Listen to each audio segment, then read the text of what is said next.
Today, my friends, we are going to be talking about shame, the emotion of shame. We're going to dissect shame, and one of my biggest intentions for today's video is for you to walk away from this knowing that shame is not you. It is not you. It is not you. Shame is so deep. It's one of the deepest primordial emotions that we have buried within our nervous system. The roots of this go back right to coming out of the birth canal, those very early developmental phases of development. From birth to 7, the emotion of shame is heavily developed through that time. We have an internal narrative that is going on right from the moment we come into being human. What did I do wrong? Our relationship with our caregiver. What did I do wrong? Let's talk about the nuances between guilt and shame. We go from, I think I did something wrong, to I am wrong. I am bad. And we see things from a very black and white perspective when we are in that early developmental phase of the emotion of shame being developed. If we get shouted at, if we get hauled at, if we get, oh my God, however our caregivers may be doing their thing, and this isn't about being victim, this is definitely not about blaming people for our shame. It's about deep levels of compassion that we're all in the same bloody boat. We've all got the same flippers and fins and paddles, working our way through in the same bloody canoe. Our caregivers did the best with what they had at the time. And that includes not just their environment, their resources, but everything that was going on within inside them. They only had the tools that they had when it came to raising us as children into adults. And it's time to rewire shame. It's time to rewire and re-parent ourselves. The healing process really is just a deep state of re-parenting. The re-parenting within us, with our inner communication, starts from stepping away from blame and victimhood of the past that we've had and the parents that we've had. We can't be blaming anyone. We can't blame God for the parents that we've had or the situations that we've been in, the environment that we've been in, even though they are massive influential factors on our development.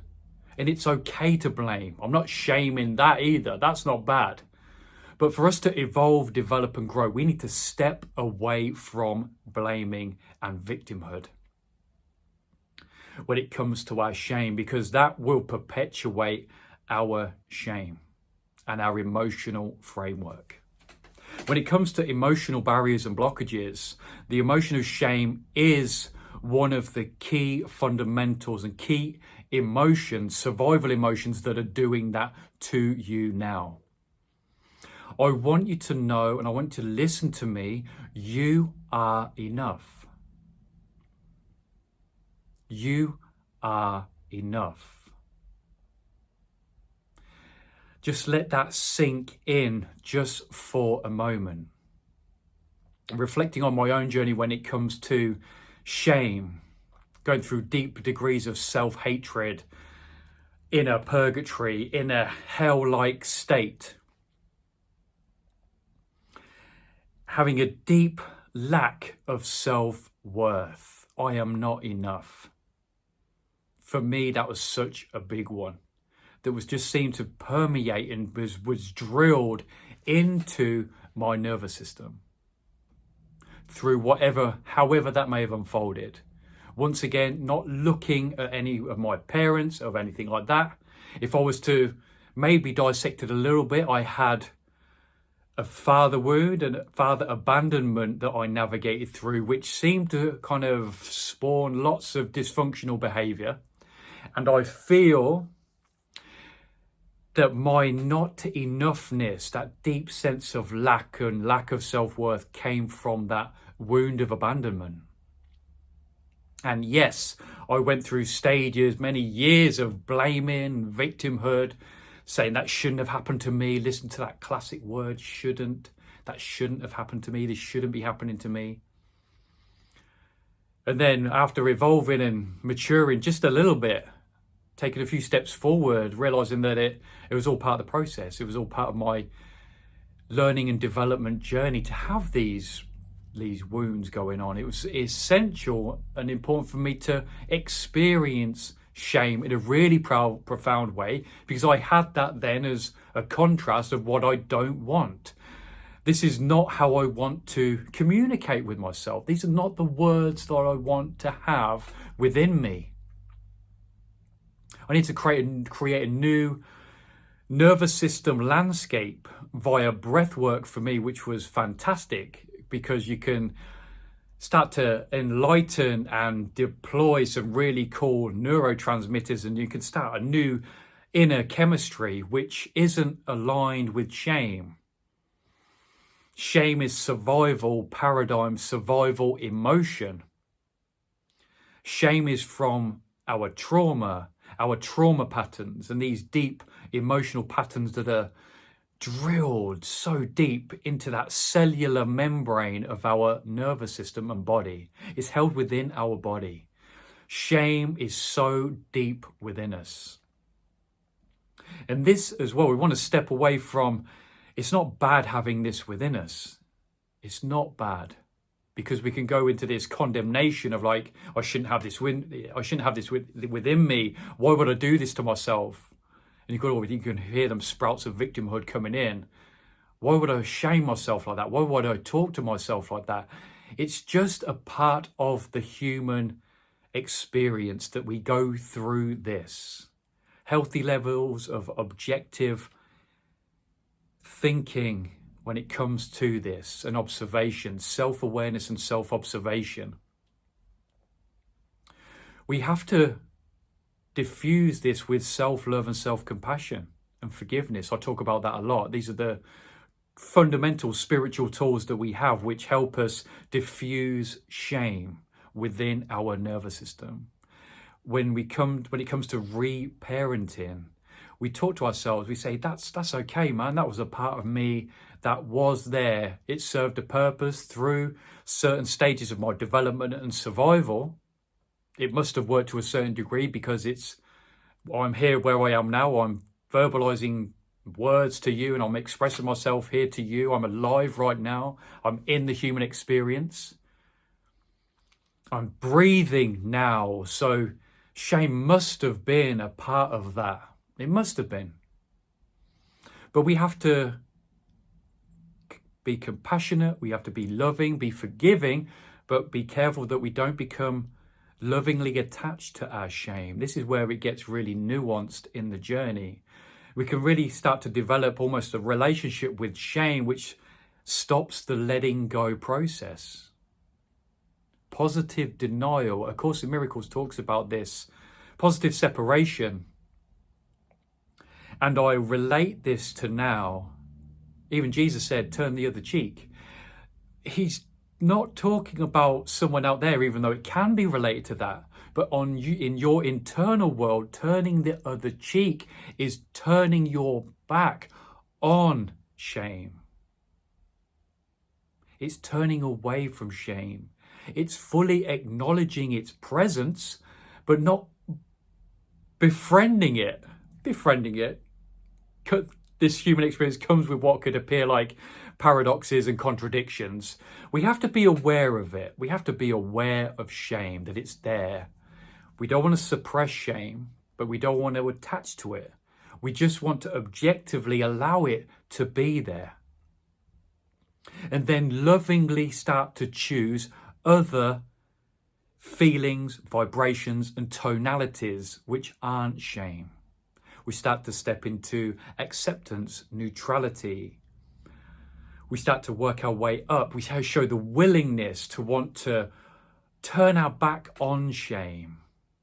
We are willing to embrace all of ourselves and look at ourselves directly in the eye. And when I say not the physical eye, your inner eye, your third eye, your inner eye is what sees all of this going on. You're looking at yourself directly with your inner eye with so much clarity, compassion, and love. And it's this journey which starts to diffuse shame.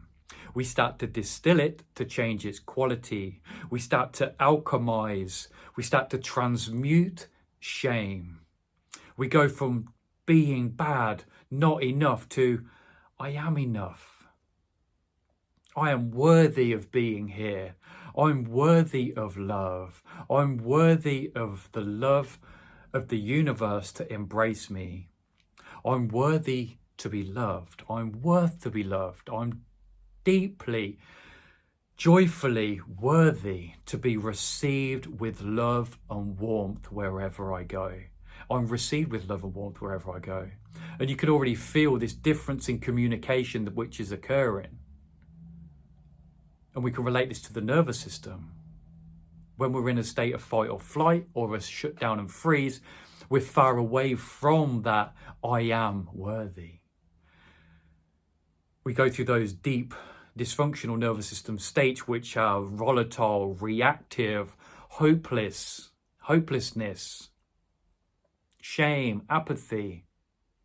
But it's with our healing journey that we start that alchemical process of shame. I want you to know, and I'll say it again, you are worthy to receive love. You are worthy to receive love. You being here is so purposeful. It's so important. You being here is so important.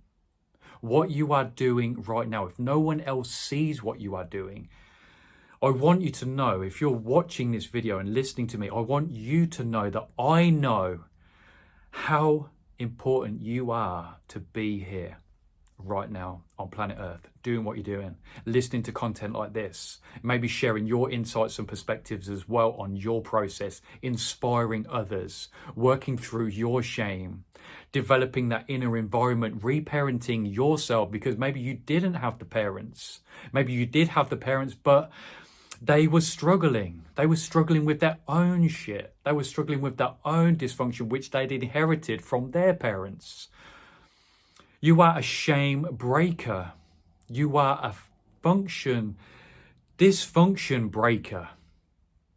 You are a paradigm shifter when you start to diffuse shame and you start to get to the roots of your shame. You step away from blame, you step away from victimhood, and you start stepping into your infinite potential and power that can work through any emotion. You're ready to step away from feeling guilty. You're ready to step away from shame. You're ready to look at your shame and then turn the other cheek. You're ready to wink at your shame and say, thank you so much. You survived, man. You helped me survive. Thank you so much. I got gratitude for you, shame. Much love. But ta-ta for now. It's time to go, my friend. It's time to go, man. Yeah, that's it. We don't want to create any attachments. We don't want to create any, what's the word? That dysfunctional relationship between two parents, two people. Codependency with shame. We don't. That's a thing, man. That's a thing. We have this dysfunctional codependency within us on shame, and we want to diffuse that with love, compassion, forgiveness. My friend, my beautiful friend, wherever you are now, it's time for you to step away from shame. It's time to let that go. It's time to process that once and for all out of your nervous system.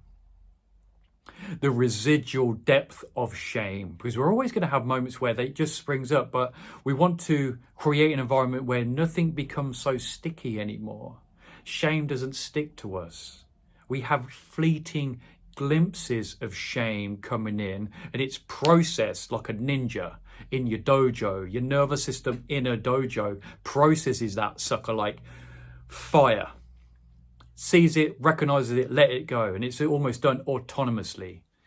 And at the beginning of the journey, it's done more consciously. You're aware of it. You consciously go about this. But then you develop that inner environment where you autonomously process emotion like you are an emotional nervous system regulation ninja, my friend. So it's time. It's time to step away. It's time to step away and start to learn and understand how to process that so efficiently. Onwards and upwards, my friends.